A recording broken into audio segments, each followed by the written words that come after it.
sa tamang temperatura at sa panahon ng taglamig mula Oktubre hanggang Enero at nabubuhay din ito sa kahit anong klaseng lupa.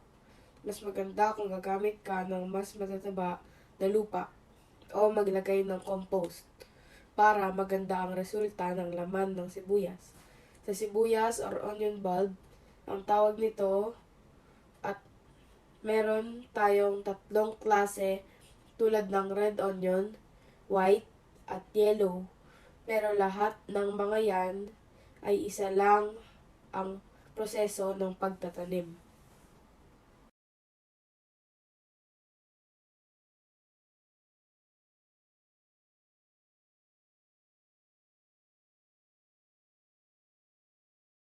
Now I'm going to show you how to plant an onion. First, wash it with water.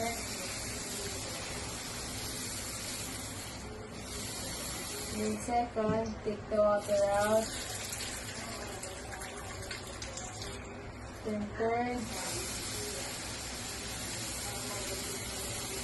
submerge it in water. Then, we'll wait. And wait for a few days. Bye-bye. After a few days, this is what will happen to the onion. And then, we're gonna plant it.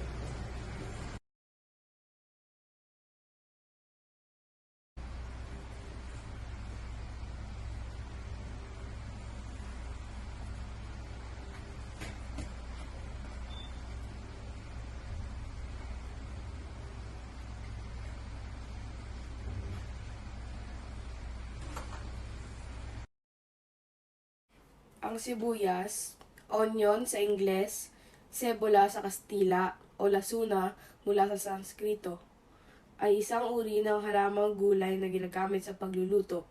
Nakakasanhi ng luha ang bunga nito kapag hinihiwa kung hindi nahugasan.